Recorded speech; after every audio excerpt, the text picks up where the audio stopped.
Welcome to the Loaded Goat. I'm Aaron. I'm Chris, and this is our second shot at the opener. Yes. Yes. So how's it going? Things are good. I have a friend in town, so that's been pleasant. That's been quite nice.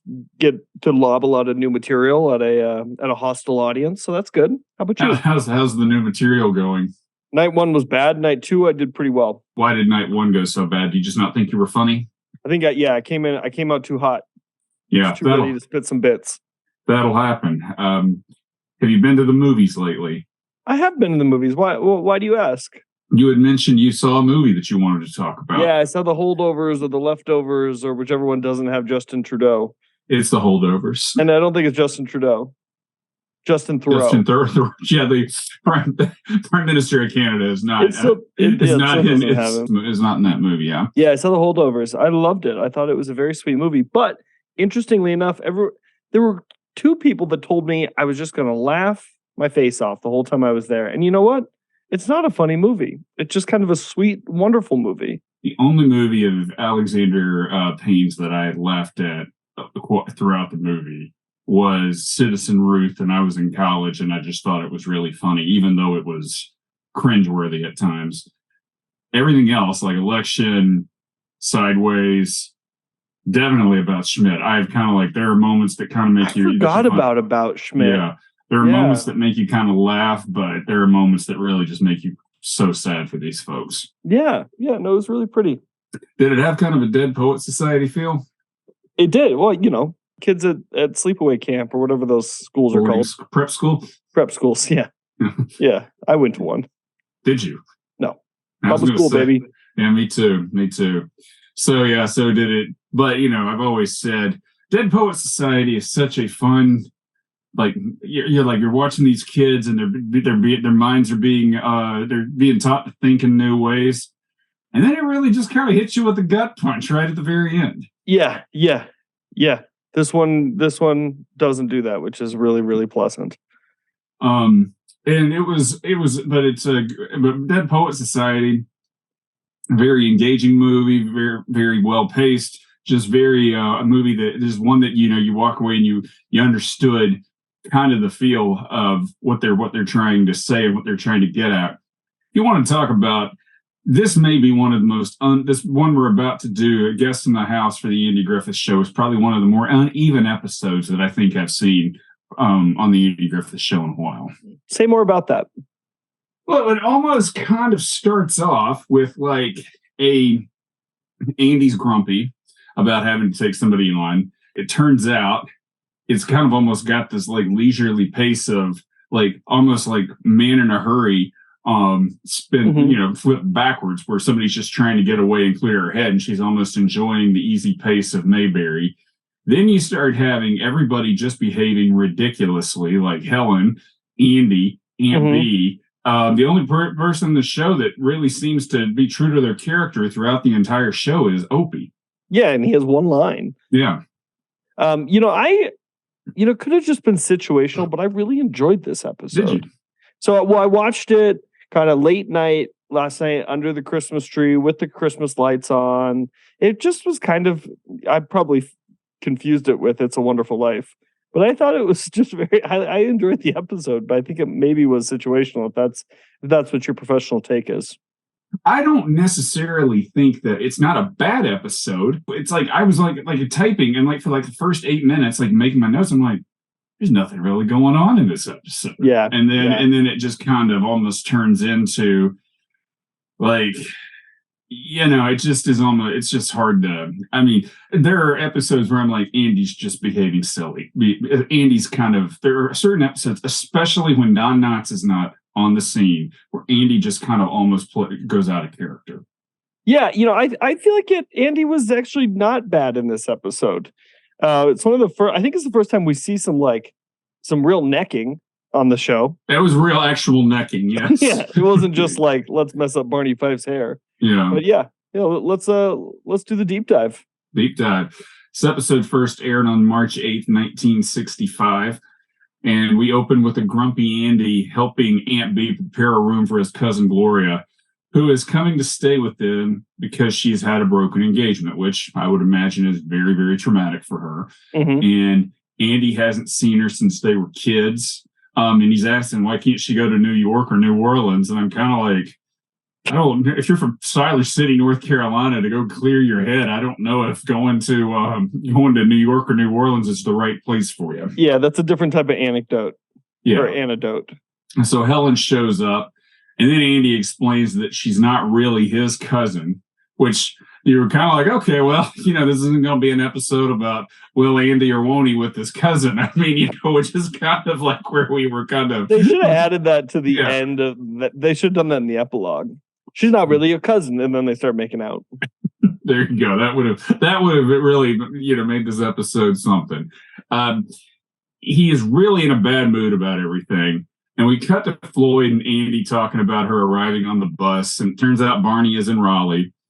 And I think this scene right here is probably my favorite scene in the whole episode, is when Floyd opines on how hard it is for women to be jilted.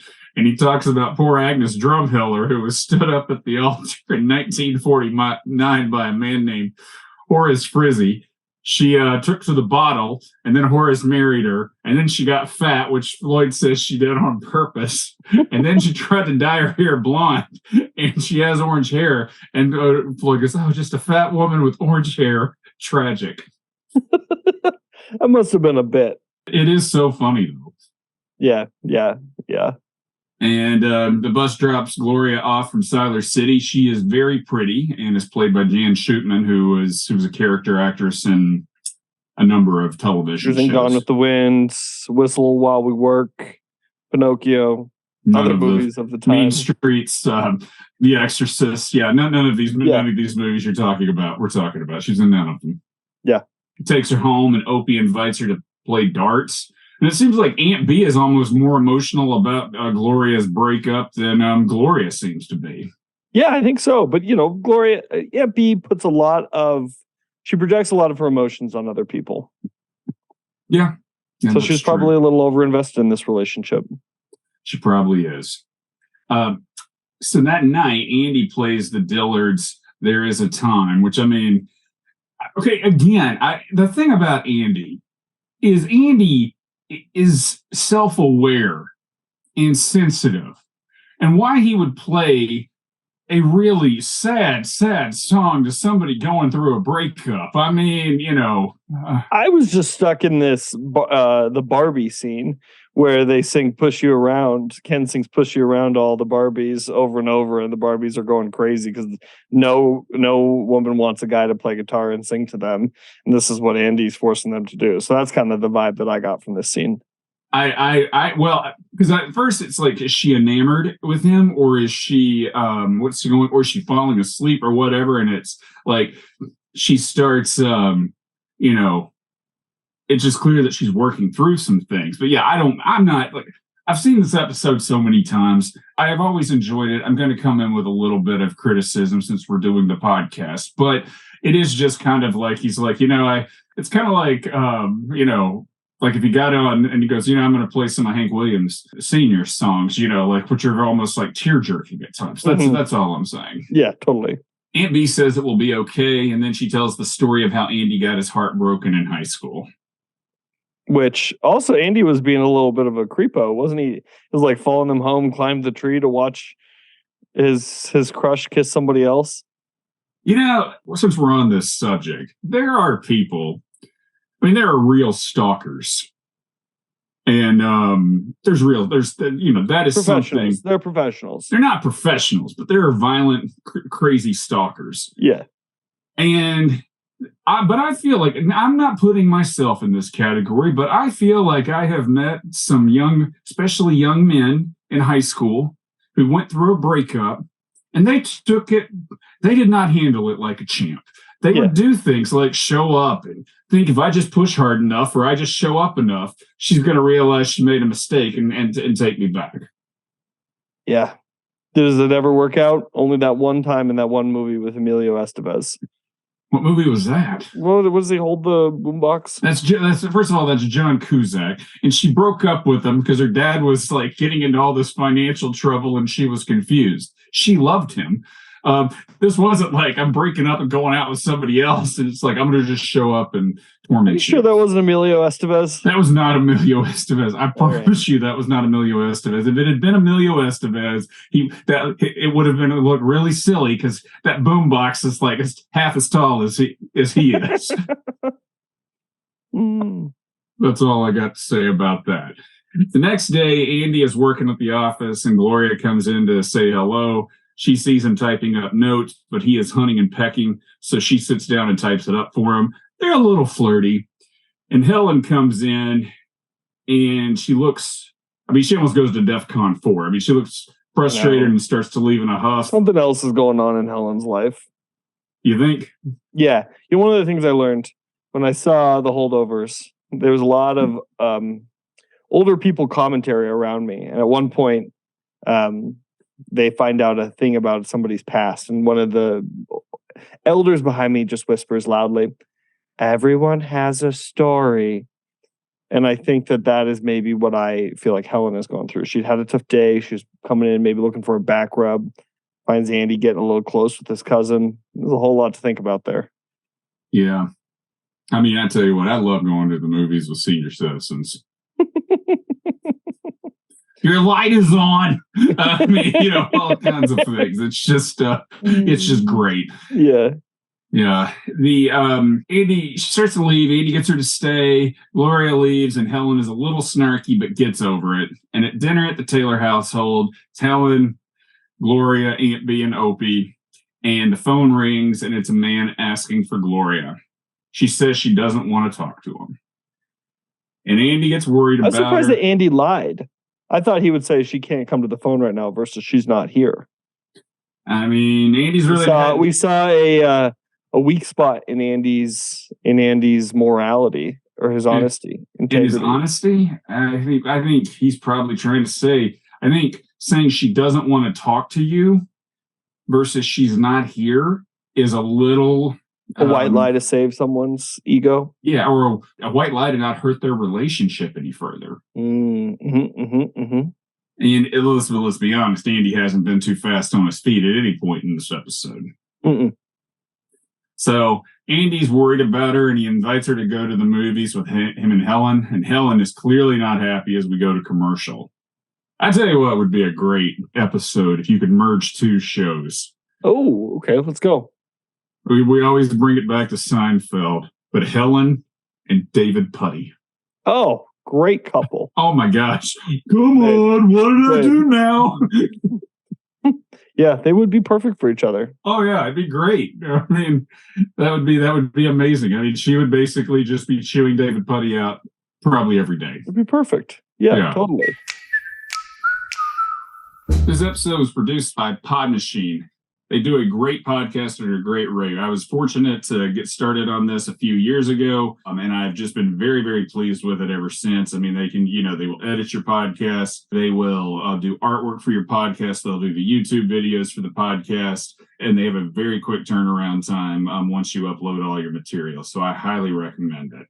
I'm pro pod in general. I love bean pods. I like pod hotels. I like pod apples, maybe. But you know what pods I like best? Pod machines. Pod machines. Me too. I like them better than podcasts. I honestly don't even really like podcasts that much. So I'm just thankful that you're here. Why do you do this podcast? To see your dimples, baby. To see my dimples. Well, and if you really push hard, my Pod Machine might be able to give you some dimples. I don't know. So go to podmachine.com to learn more and enter Loaded Goat at checkout for a 10% discount. And that's spelled just like Loaded Goat. Yeah. So after the break, they drop Gloria off, and Andy goes to take Helen home, and she is irritated that she asked her along.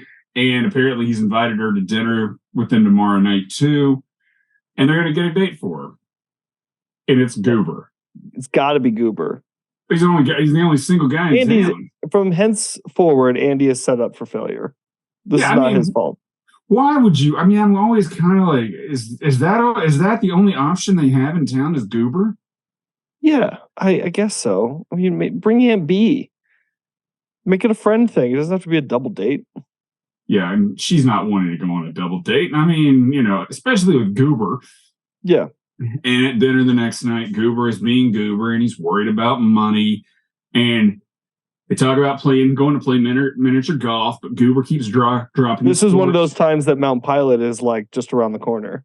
Mm-hmm. We'll head to Mount Pilot. We'll be back and we go for a walk. Sometimes it's like, oh gosh, we're going to Mount Pilot. Cancel your schedule for a week. I wonder if maybe at night it's faster to get to Mount Pilot. Oh, there's just no traffic. There's no traffic. Okay. That's how you're providing continuity to this show. Okay. And so he drops his fork under the table, keeps bringing Andy under it to talk. Then this is where I'm talking about Andy just being stupid. He suggests they go to the lake for a walk. Like, poor Gloria wants to go to the lake. Like, everybody knows the lake is a makeout spot. Why would he take Gloria and Goober to the lake? Yeah, well, I think he's just like full on, like, I'm going to win back Helen mode. He's pulling out all the rabbits he has in his hat. Yeah, and really the thing is Helen just needs some time alone with Andy. Yeah, don't we all? Yeah. So Gloria's not too jazzed about the lake. They start playing music. Goober asks her to dance. She declines, and he grabs Helen, and Gloria offers to teach Andy to dance, so he accepts, and Helen sees them and is unhappy, and you're just kind of like, yeah, folks, let's stop being silly. Yeah. And later, Andy is dropping off Helen, and she storms inside. Andy goes home, and Gloria comes out in her bathrobe and tells him how much the visit means to her, and she gives him a kiss and goes to bed. Scandalous. It did not seem like a "I want you" type kiss. It seemed. Oh, really? Like, did you think so? Oh, yeah. She was plopping one on her cousin. I don't know. Are you kissing cousins? No. Yeah. Do you know children that are the offspring of cousins? I do not. Do you? Oh, yeah. Nice. Okay. I mean, it's not really a common practice anymore, but when I was a kid, there were parents who had been cousins and gotten married. Wow. Okay. Yeah. You want to name some names? No, I don't want to name any names. The kids were smart, very smart. They all had hemophilia. I'm just kidding about the last part. They were all they had sickle cell. Yeah, no, they were all very smart. But it was one of those things where I think it was just different time, different place. So, but I don't know. I think she was just kind of confused and was just kind of craving some affection from somebody, almost craving some sort of connection with somebody, Yeah. I hear you. Yeah, I don't think she wanted a long-term relationship with him. I just think she just wanted to, I don't know, connect with somebody. He goes in to tell Aunt B he's confused, and Aunt B explains to him that this is all his fault, which it is. But the whole thing has just been kind of like everybody's just behaving kind of like not bizarro. It's not like a bizarro episode, but everybody's just a little bit off. Yeah, they weren't quite vibing. Yeah. And he says he will make things right with Helen. The next morning, Helen and Andy come in saying that they ran an early errand, and Andy asks Gloria to step into the living room, and it's Frank. And she runs into his arms. Just like nothing's ever happened. They missed each other. We don't know what happened. We don't know if they had a misunderstanding. We don't know if they had a fight over the wedding. Yeah. We don't really know what caused this breakup. What do you think caused the breakup? I think she wanted kids and he didn't. No, it's I think something got screwed up with the invitations. And they had a fight, and it just blew, and it just one thing led to another, and it just spiraled. Yeah, like she wanted postcards, he wanted envelopes. Yeah, I think probably the latter. I mean, let's face it, the man is usually the cheaper one when it comes to invitations. Yeah, okay. That's the groom is, at least from what I've seen. I mean, another throwback to our favorite episode. Yes, correct. I mean, let's face it, George killed his fiancée with his stinginess over invitations. And ultimately it cost him a penthouse. It cost him an awful lot. So Aunt B looks, and they are kissing, and she turns to Andy and Helen, who are necking. as well, and quickly gets out of there as we go. Oh, I didn't think they were. I feel like they were just holding each other close, staring at the china. They kind of were, but it felt like there was. Yeah. They're supposed to. Yeah. So she turns to Andy and Helen, and then gets out of there.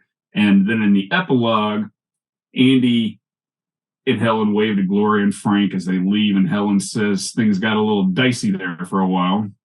And Andy pretends to check out another woman as we close. You think he was pretending?